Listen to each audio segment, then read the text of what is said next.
కూడు గుడ్డ మనం మాట్లాడుకునేప్పుడు కూడు తర్వాత వచ్చేటువంటి పదం గుడ్డ. ఆ గుడ్డ కోసం నేడు నేతన్నలు గతంలో ఆత్మహత్యలు చాలా ఎక్కువగా జరిగేవి.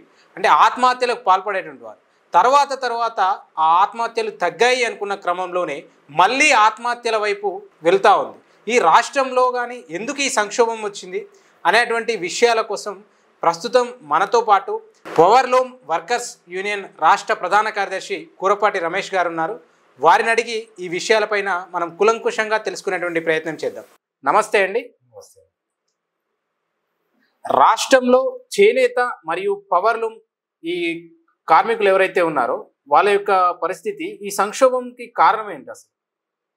ఒకటి మనందరం ఆలోచించాల్సింది మనిషికి కనీస అవసరాలు కూడు గూడు గుడ్డ ఇవి మానవ జాతికి మనిషికి అనే వారికి ఈ మూడు అవసరాలు ప్రధానం. ఒకటి అన్నం పెట్టేవాడు రైతన్న అయితే మానాన్ని కాపాడేవాడు నేతన్న. ఈ నేతన్నని రైతన్నని కాపాడాల్సినటువంటి బాధ్యత ప్రభుత్వాల మీద ఉన్నది. ఈ చేనేతకు కానీ పవర్లూమ్ కానీ ఈ భారతదేశంలో ఒక ప్రత్యేకమైనటువంటి స్థానం ఉన్నది. స్వాతంత్రోద్యమంలో కూడా ఈ వస్త్ర పరిశ్రమ చేనేత పవర్లూమ్ వస్త్ర పరిశ్రమలు భారత స్వాతంత్రోద్యమానికి కూడా ఊపిరి పోసినటువంటి చరిత్ర ఈ రంగానికి ఉన్నది. ఒక మాటలో చెప్పాలి అంటే ఆ రోజు స్వాతంత్రోద్యమం జరిగిన కాలంలో కూడా మహాత్మా గాంధీ లాంటి వాడే జాతీయ జెండాలో రాట్నాన్ని అంటే చేనేత వృత్తికి చిహ్నమైనటువంటి రాట్నాన్నే జాతీయ జెండాలో చేర్చినటువంటి చరిత్ర ఈ రంగానికి ఉంది. ఆ రోజు బ్రిటిష్ వాళ్ళు ఈ రంగాన్ని ధ్వంసం చేయడం కోసం బ్రిటిష్ ప్రభుత్వాలు చేశాయి. ఈరోజు స్వతంత్ర భారతదేశంలో ఇన్ని సంవత్సరాల కాలంలో ఈ పరిశ్రమని రక్షించడం కానీ ఈ వస్త్ర పరిశ్రమ మీద ఆధారపడినటువంటి వాళ్ళని కాపాడేటువంటి విధానాలు కానీ ఆ ప్రయత్నాలు ప్రభుత్వాలు చేయకపోవడం అనేది ఈరోజు ఈ సిరిసిల్ల కానీ ఈ రాష్ట్రం కానీ ఈ దేశం కానీ ఈ వస్త్ర పరిశ్రమ ఎదుర్కొంటున్నటువంటి ప్రధానమైనటువంటి గత ప్రభుత్వాలు అనుసరించినటువంటి విధానాలు ఒక ప్రధానమైనటువంటి. అంటే ఇప్పుడు నేతన్నలు మళ్ళీ ఆత్మహత్యలు చేసుకోవడానికి గల కారణాలు ఏంటి అసలు? అంటే ప్రభుత్వాలు అవలంబిస్తున్నటువంటి విధానాలు మీద ఈ కార్మికుల ఉపాధి ఆత్మహత్యలకు గల కారణాలు అనేది ప్రధానమైనటువంటి అంశంగా ఆధారపడి ఉంటుంది. ప్రభుత్వాలు చేయాల్సినటువంటిది ప్రభుత్వాలు ఎన్నికైన తర్వాత ప్రభుత్వాలు కార్మికులకే కాదు మొత్తం ప్రజలకి దేశంలో ఉన్నటువంటి ప్రజలకు కానీ రాష్ట్రంలో ఉన్నటువంటి ప్రజలకు కానీ వాళ్ళకు ఉపాధి కల్పించాల్సినటువంటి బాధ్యత ప్రభుత్వాలకు ఉంటుంది. కానీ ఉపాధి కల్పించేటటువంటి ఆలోచన ప్రభుత్వాలకు లేకపోవడం అనేది ఈరోజు ఈ సమస్య. అట్లా ఎందుకంటారు అంటే ఇప్పుడు కేంద్ర ప్రభుత్వం తరఫున మనకి కరీంనగర్ లో బండి సంజయ్ ఇప్పుడు ధర్నా చేస్తా నేతన్నల కోసం అంటున్నాడు. అంటే మీరు ప్రభుత్వం తరఫున ఆయనే కేంద్రంలో అధికారంలో ఉన్నటువంటి వ్యక్తిగా ఆయనే ధర్నా చేస్తా అంటే నేతన్నలకు ఆయన కూడా సపోర్ట్ చేస్తున్నాడు కదా. నేతన్నలకు సపోర్ట్ చేసే ముందు బండి సంజయ్ చేనేత కార్మికులకి పవర్లూమ్ కార్మికులకి అక్కడ ఉన్నటువంటి కరీంనగర్ జిల్లాలో ఉన్నటువంటి కార్మికులకి సమాధానం చెప్పి దీక్ష చేయాలి. ఏ విషయంలో సమాధానం చెప్పాలి? ఒకటి, గతంలో బీజేపీ ప్రభుత్వం అధికారంలోకి వచ్చిన తర్వాత జాతీయ చేనేత బోర్డును రద్దు చేసింది బీజేపీ ప్రభుత్వం, జాతీయ టెక్స్టైల్ బోర్డును రద్దు చేసింది బీజేపీ ప్రభుత్వం, నేతన్నకి సంబంధించిన మహాత్మా గాంధీ బునకర్ బీమా యోజనను రద్దు చేసింది బీజేపీ ప్రభుత్వం. ఈ రద్దు చేసిన దానికి బదులుగా అంటే వాళ్ళ గత ప్రభుత్వాలు ఏవైతే ఉన్నటువంటి ప్రభుత్వాలు వారికి ఇస్తున్నటువంటి పథకాలని తీసేసి వాటికి అనుకూలంగా కొత్త పథకాలు ఏమైనా పెట్టిందా? నేను అదే చెప్తున్నా. బండి సంజయ్ వీరికి సమాధానం చెప్పాలి. ఫస్ట్ జాతీయ చేనేత board, textile board, Mahatma Gandhi Bunkar Bima Yojana, ICICI Lombard, health insurance scheme, దానితో పాటు హౌస్ కమ్ వర్క్ షెడ్ పథకాలని కేంద్ర ప్రభుత్వం రద్దు చేసింది. ఆ సంక్షేమ పథకాలు బీజేపీ ప్రభుత్వం వచ్చినాక రద్దు చేసిన తర్వాత ఆ స్థానంలో ఒక్క పథకాన్ని కూడా కేంద్ర ప్రభుత్వం ప్రవేశపెట్టలేదు. కొత్త పథకాలను ప్రవేశపెట్టకపోగా ఈ వస్త్ర పరిశ్రమ మీద 12% GSTని విధించి ఈ రంగాన్ని ధ్వంసం చేసేటువంటి ప్రయత్నం బీజేపీ ప్రభుత్వం చేసింది. అందుకే ఈ రోజు బండి సంజయ్ అక్కడ ఉన్నటువంటి కార్మికుల కోసం కానీ ఈ రాష్ట్రంలో ఉన్నటువంటి కార్మికుల కోసం చెయ్యాలి అంటే ముందు బీజేపీ ప్రభుత్వం రద్దు చేసినటువంటి పథకాలని కేంద్ర ప్రభుత్వం మీద ఆయన ప్రశ్నించాలి. అంటే ఇప్పుడు అక్కడ కార్మికులకి తెలుసు కదా ఆ విషయం, ఎన్ని పథకాలు రద్దు అయిపోయినాయి, మరి మళ్ళీ బండి సంజయ్ ధర్నా చేస్తున్నాడని వాళ్ళు ప్రశ్నించట్లేదు. రేపు సమాధానం ప్రజాక్షేత్రంలో చెప్తారు కదా, ఖచ్చితంగా బండి సంజయ్కి ప్రజాక్షేత్రంలో కార్మికులు చెప్తారు. రేపు నిలదీయాల్సినటువంటి అవసరం ఉంటది. ఎందుకంటే బీజేపీ ప్రభుత్వం చేసినటువంటి ద్రోహాన్ని, బీజేపీ ప్రభుత్వం చేసినటువంటి విధ్వంసాన్ని నువ్వు పార్లమెంట్ లో ప్రశ్నించకుండా, ప్రజాక్షేత్రంలో ప్రశ్నించకుండా, ఈ రోజు ఎన్నికలు వస్తున్నాయి కాబట్టి స్పందిస్తున్నాడు. రేపు పార్లమెంట్ ఎన్నికలు రాబోతున్నాయి, అక్కడ ఉన్నటువంటి పౌరులం కార్మికులే కానీ చేనేత కార్మికులకు కానీ ఓట్లు ఆయనకు కావాలి. ఇంతకాలము ఇన్ని 5 సంవత్సరాలు ఆయన బండి సంజయ్ పార్లమెంటు సభ్యుడిగా ఎన్నికయ్యాడు.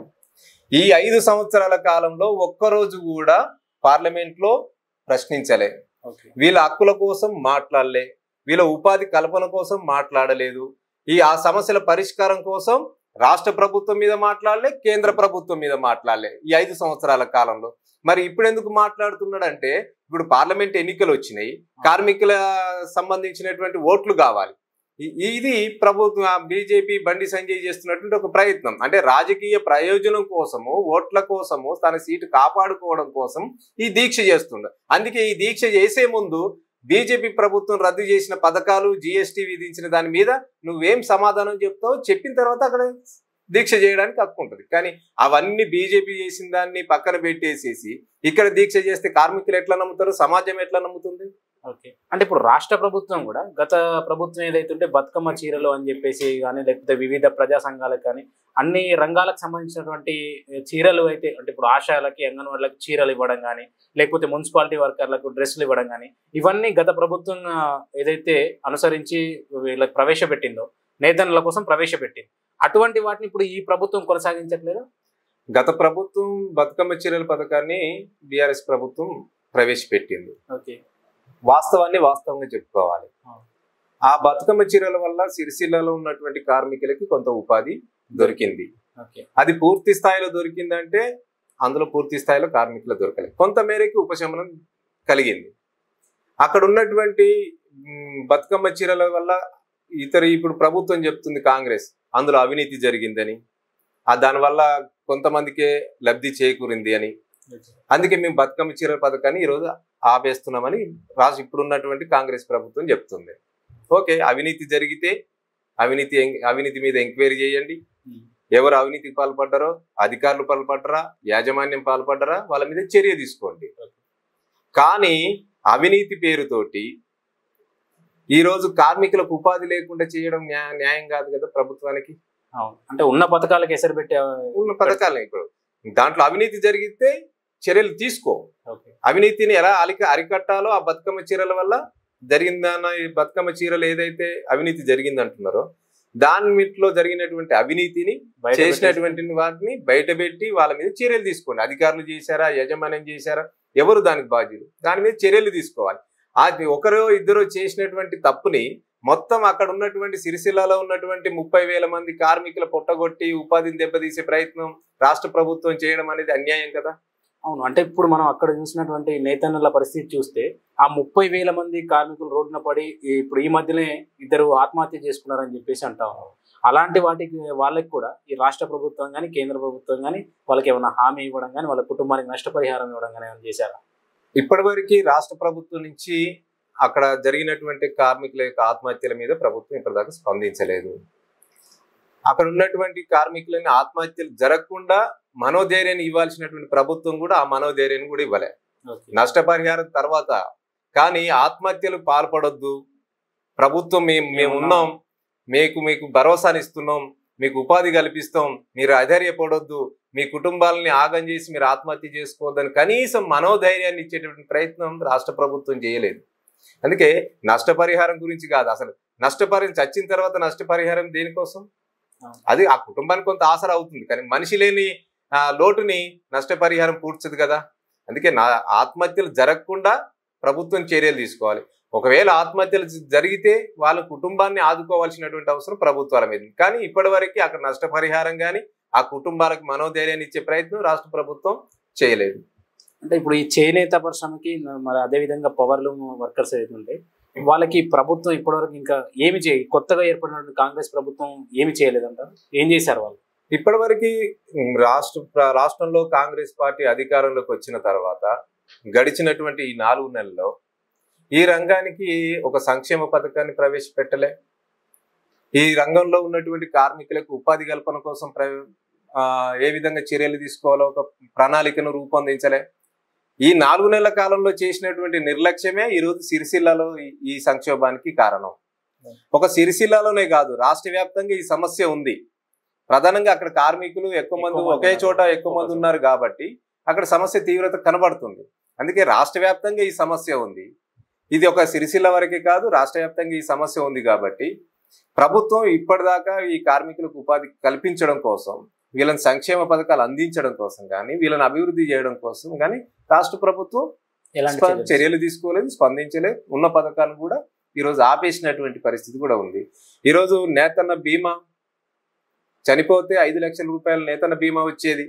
ఇప్పుడు సిరిసిల్లలో 2 కార్మికులు చనిపోయారు, వాళ్ళకి నేతన్న బీమా వచ్చే అవకాశం లేకుండా పోయింది. నేతన్న బీమాను రద్దు చేశారు, నిలిపివేసింది రాష్ట్ర ప్రభుత్వం. ఈ అధికారంలోకి వచ్చిన తర్వాత నేతన్న బీమాను ఆపేసింది. తర్వాత థ్రిఫ్ట్ ఫండ్ స్కీమ్, కార్మికులు పొదుపు చేసుకుంటే ప్రభుత్వం కొంత డబ్బుని పొదుపు చేసేటటువంటి అవకాశం ఉండే. ఆ థ్రిఫ్ట్ ఫండ్ని గత ప్రభుత్వం 3 నెలలుగా బ్యాంకులో జమ చేయలేదు. ఈ ప్రభుత్వం గత 4 నెలలుగా కార్మికుల అకౌంట్లో జమ చేయలేదు. అంటే గత ప్రభుత్వం తప్పే ఉంది, ఈ ప్రభుత్వం తప్పే ఉంది. కేంద్రంలో బీజేపీ ప్రభుత్వం కూడా అదే తప్పు ఉంది. ఇప్పుడు అంటే గత ప్రభుత్వం చేసినటువంటి ఏదైతే బతుకమ్మ చీరలు కానీ లేకపోతే అన్ని రంగాలకు సంబంధించినటువంటి డ్రెస్ కోడ్లు ఇచ్చింది కదా, ఆ యొక్క బిల్లులన్నీ కూడా ఇప్పటివరకు వీళ్ళకి సక్రమంగా అందాయి. అంటే గత ప్రభుత్వానికి ఏమైనా పెండింగ్ ఉన్నాయా? ఇప్పుడు గత ప్రభుత్వం పెండింగ్ డబ్బులే ఉన్నాయి. కొత్తగా రాష్ట్ర ప్రభుత్వం ఆర్డర్స్ ఇచ్చింది లేదు, ఉత్పత్తి చేసింది లేదు, చెల్లించాల్సిన బకాయిలు కూడా ఇంకా అలాగే ఉన్నాయి.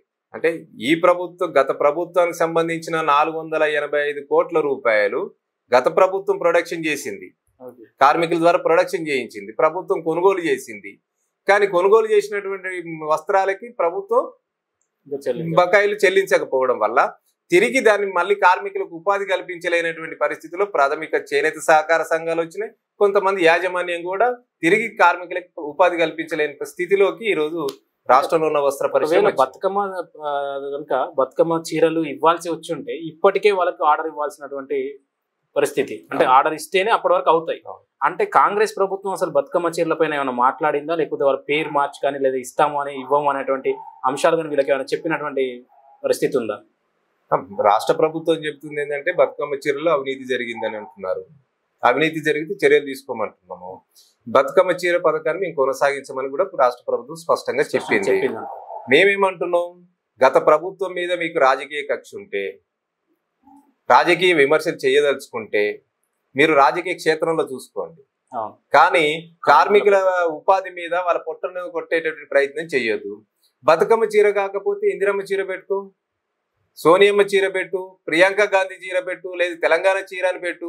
ఈ చీరలు పంపిణీ నీకు ఇష్టం లేకపోతే సిరిసిల్లాలో ఉన్నటువంటి కార్మికులకు కానీ, రాష్ట్రంలో ఉన్నటువంటి కార్మికులకు కానీ ఏ విధంగా ఉపాధి కల్పిస్తామో ప్రభుత్వం బాధ్యత చెప్పాలి కదా. ఉపాధిని దెబ్బతీసింది ఉన్న పథకాలను రద్దు చేసినప్పుడు కొత్త పథకాలను ప్రవేశపెట్టే బాధ్యత ప్రభుత్వాలదే కదా. కానీ నువ్వు ఏ విధంగా పని కల్పిస్తావో ఇప్పుడు ప్రభుత్వం చెప్పాల్సినటువంటి బతుకమ్మ చీరల పైన ఈ యొక్క అవినీతి జరిగిందని చెప్తున్నారు తప్ప ఈ కార్మికులకు మేము ఇంకో విధంగా ఆ బతుకమ్మ చీర ఆర్డర్లు బియ్యము లేదా కొత్త విధంగా మేము ఏదో ఒక రకంగా మేము ఉపాధి చూపిస్తామని చెప్పి మాత్రం ఎలాంటి ఇప్పటి వరకు కూడా ప్రభుత్వం ఆ వైపు ప్రయత్నం చేయలేదు. మేము అడుగుతున్నాం, ఈరోజు బతుకమ్మ చీరలతో పాటు ఇప్పుడు ప్రభుత్వ రంగ సంస్థలకు కావాల్సినటువంటి వస్త్రాలు ఉన్నాయి. ఒకటి ఆర్టీసీ ఉంది, మున్సిపల్ ఉంటుంది, గ్రామ పంచాయతీ ఉంటుంది, ఆర్టీసీ ఉంది, పోలీసు ఉంది, హాస్పిటల్స్ ఉన్నాయి, గురుకుల హాస్టల్స్ ఉన్నాయి, ప్రభుత్వ ఆసుపత్రులు ఉన్నాయి. ఇలాంటి ప్రభుత్వ రంగ సంస్థలకు కావలసినటువంటి వస్త్రాలు ఉన్నాయి. ఆ వస్త్రాలన్నిటిని కూడా మీరు ప్రభుత్వం ఆధీనంలోకి తీసుకొని ప్రభుత్వం ఏం చేస్తుంది, దాన్ని టెండర్ వేస్తుంది. టెండర్ వేయడం వల్ల మామూలు సామాన్యుడు టెండర్ వేసుకునే పరిస్థితి లేదు. బహుళజాతి సంస్థలు టెండర్ వేస్తాయి, ఎక్కడ కార్పొరేట్ సంస్థలే టెండర్ వేసేటటువంటి అవకాశం ఉంటుంది. ఆ టెండర్ ఎవరు వేస్తారో ఎట్లా వేస్తారో సామాన్య కార్మికుడికి ఏం తెలుసు. అందుకే టెండర్లు పిలవడం వల్ల అది బహుళజాతి కార్పొరేట్ సంస్థలకే ముందుకు వస్తుంది. అందుకే నేను ఏం చెప్పేది ఏంటంటే, ప్రభుత్వానికి కావలసినటువంటి వస్త్రాలన్నిటినీ మీరు ఆధీనంలోకి తీసుకోండి. ఏ సంస్థకైనా మీరు ఆధీనంలో తీసుకొని దానికి సంబంధించినటువంటి వస్త్రాలన్నిటిని కూడా మీరు రాష్ట్రంలో ఉన్నటువంటి కార్మికులందరి ద్వారా ఉత్పత్తి చేయండి. ఆ ఉత్పత్తి చేయించడం వల్ల ఏం జరుగుతుంది, ఇక్కడ ఉన్నటువంటి ప్రతి కార్మికుడికి ఉపాధి దొరికేటటువంటి అవకాశం ఉంటుంది. ఆ ఉపాధి వల్ల ఆర్థికంగా కార్మికుడు నిలదొక్కునేటటువంటి పరిస్థితి ఉంటుంది. కానీ ఆ ప్రయత్నం చేయాలని ప్రభుత్వాన్ని అనేక సందర్భాలు కోరుతా ఉన్నాం. కానీ ఆ వైపు ప్రభుత్వం ఆలోచిస్తున్నట్టుగా కనబడతలేదు. అంటే ఈ మధ్యలోనే సిరిసిల్లలో జరిగినటువంటి ఒక సంఘటన, వాళ్ళ తండ్రి కార్మికుడు, చేనేత కార్మికుడు, కొడుకు యుక్త వయసులో ఉన్నటువంటి ఒక కార్మికుడిగా సిరిసిల్లలో పనిచేస్తా ఉన్నాడు. వాళ్ళ నిండు గర్భిణిగా ఉన్న తర్వాత ఈ హాస్పిటల్కి వెళ్ళిన తర్వాత ఇద్దరు కవలల్ని జన్మనిచ్చిన తర్వాత ఒక ఆడపిల్ల ఒక మగ పిల్లగాడు జన్మనిచ్చింది. కానీ ఆ ఇద్దరు పిల్లల్ని అంటే కుటుంబం ఆర్థిక పరిస్థితి బాగాలేని కారణంగా ఆ ఇద్దరు చిన్న పసికందుల్ని అమ్మేసి వచ్చినటువంటి డబ్బుతో కుటుంబంలో ఉన్న అప్పులు కానీ చేయాలని చెప్పేసి ఉంటాను. అంటే మీరు ఒక ఈ పవర్లూమ్ రాష్ట్ర కార్యదర్శిగా మీరు అక్కడ సందర్శించినప్పుడు వాళ్ళ సమస్యలు ఎలా ఉన్నాయి అసలు? సిరిసిల్లాలో మీరు చెప్పిన దాంట్లోనే అక్కడ ఉన్నటువంటి ఒక దారుణమైన పరిస్థితి కనబడుతుంది. అవును. సిరిసిల్లాలో ఉన్నటువంటి పవర్లూమ్ కార్మికుడు ఉపాధి లేక తన భార్య కన్నటువంటి పిల్లల్ని అమ్ముకొని బ్రతికేటటువంటి ఒక దీనమైనటువంటి స్థితికి వచ్చిందంటే సిరిసిల్లాలో ఉన్నటువంటి దారుణమైన పరిస్థితి ఒకసారి అర్థం చేసుకోవాలి. అంతేకాదు, సిరిసిల్లాలో ఉన్నటువంటి పరిస్థితి ఇంకా దారుణంగా ఉంది. ఒక పవర్లూమ్ కార్మికుడే సమస్యనే కాదు, అక్కడ ఉన్నటువంటి ప్రతి వ్యాపారస్తుడి మీద ఈ ప్రభావం పడుతూ ఉంది. ఈరోజు మన తడక శ్రీనివాసు తర్వాత సిరిపురం లక్ష్మీనారాయణ ఆత్మహత్య చేసుకున్నారు సిరిసిల్ల ప్రాంతంలో. వాళ్ళ పరిస్థితి ఏంటి? సిరిపురం లక్ష్మీనారాయణ భార్యకి పక్షవాతం, తనకి 65 సంవత్సరాలు. తను అక్కడ పవర్లూమ్ వస్త్ర పరిశ్రమ సంక్షోభంలో కూరుకుపోయి అక్కడ ఉన్నటువంటి వస్త్ర పరిశ్రమ పూర్తిగా మూతపడ్డది. 3 నెలలుగా పని లేదు. ఆ పని లేకపోవడం వల్ల వచ్చే ఆదాయం లేక తన భార్య పక్షవాతంతో ఉన్నటువంటి భార్యకి వైద్యం చేయించలేక ఈరోజు ఏ విధంగా నేను బ్రతకగలను, నా భార్యకు నేను వైద్యం చేయించుకోలేనటువంటి ఒక దీనమైనటువంటి స్థితికి వచ్చానని మనోధైర్యాన్ని కోల్పోయి ఆత్మహత్యకు పాల్పడ్డటువంటి పరిస్థితి ఉంది.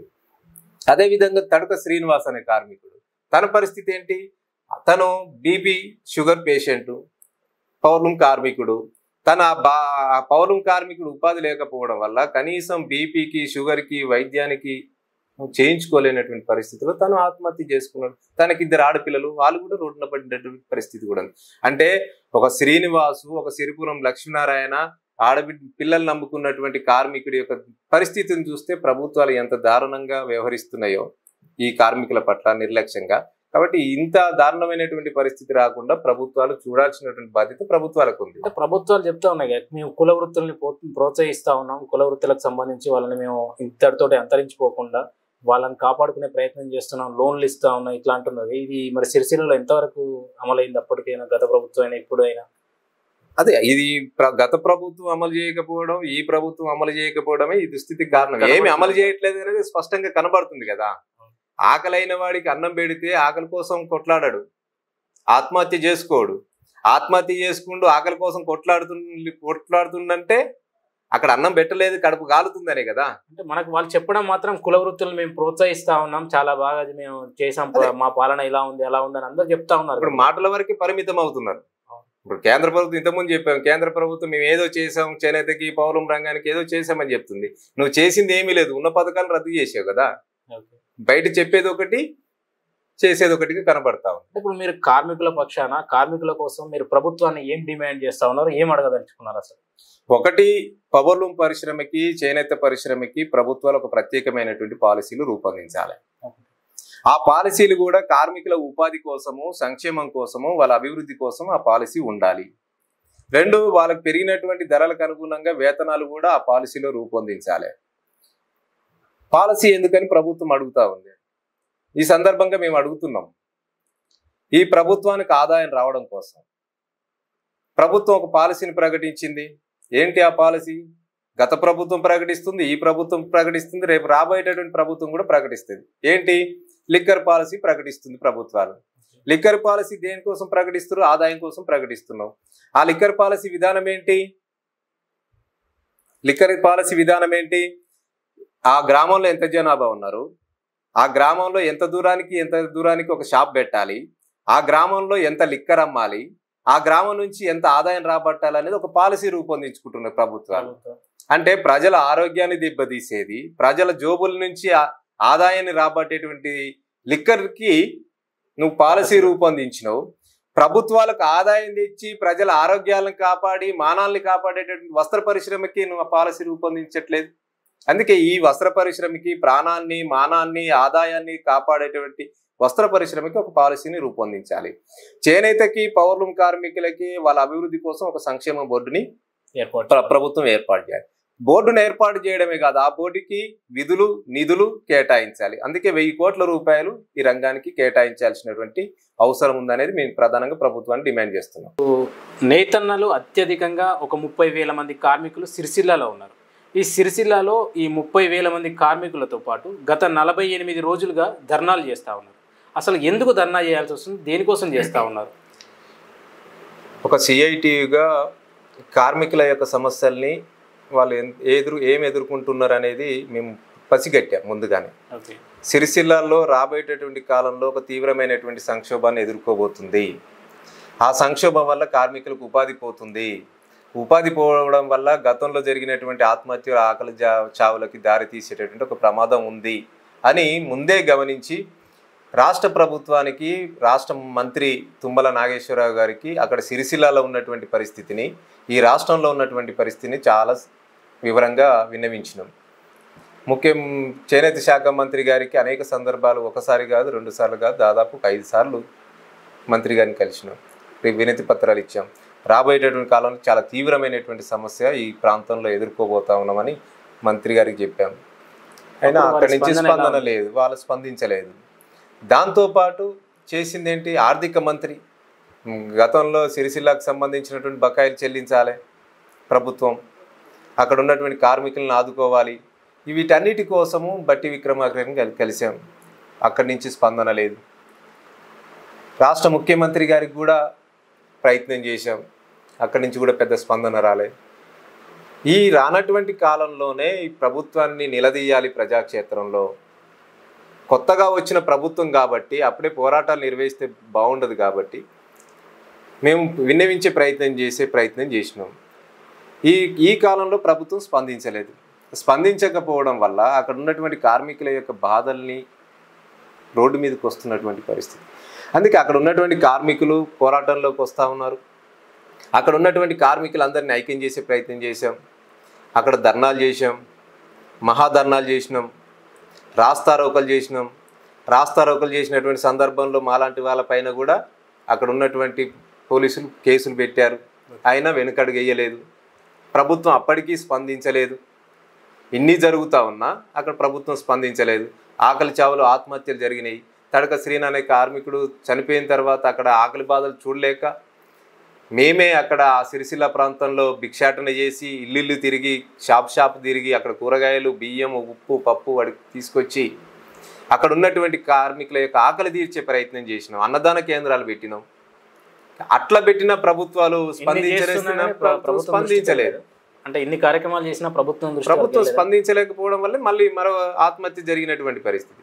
ఈ ప్రభుత్వము ఉపాధి చూపట్లేదు, ఆకలి తీర్చట్లేదు, సమస్యలు పరిష్కరించే ప్రయత్నం చేయట్లేదు, కేసులు పెడతా ఉన్నారు, ఆత్మహత్య జరిగిన మనోధైర్యాన్ని ఇస్తలేరు. ప్రభుత్వం చేయనటువంటి పనులు కూడా ఒక కార్మిక సంఘంగా సిఐటిగా మేము చేసినాం. వాళ్ళని ఆకలి తీర్చే ప్రయత్నం చేసినాం.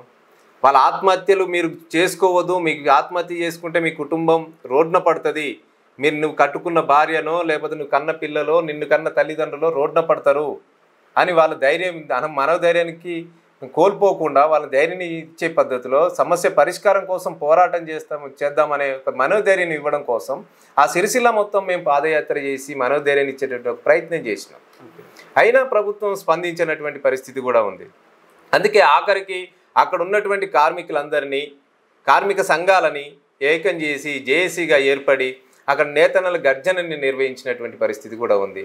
వేలాది మంది కార్మికులు మా నేతన్నల గర్జనకి రావడం ఒక మంచి సందేశాన్ని, ఈ ప్రభుత్వాన్ని, సమస్యల విషయాన్ని ప్రభుత్వానికి తీసుకుపోయేటటువంటి ఒక అవకాశం కార్మికులు మొత్తం అక్కడ ఇచ్చినటువంటి పరిస్థితి కూడా ఉంది.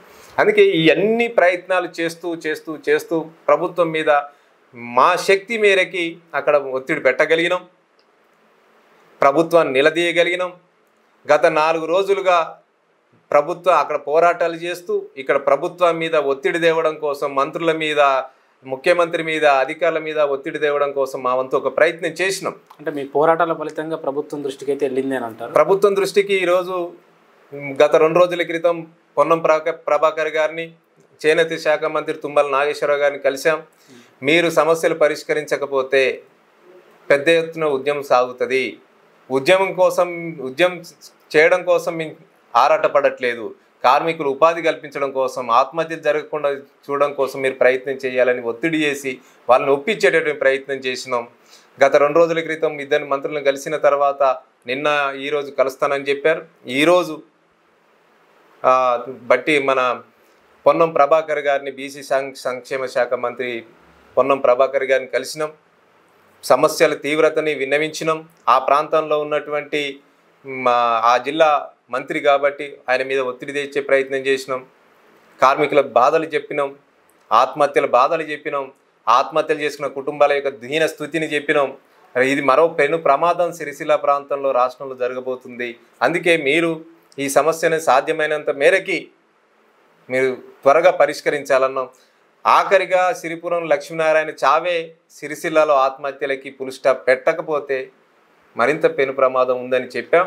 ఈరోజు పొన్నం ప్రభాకర్ గారు మాతో చర్చలు జరిపారు.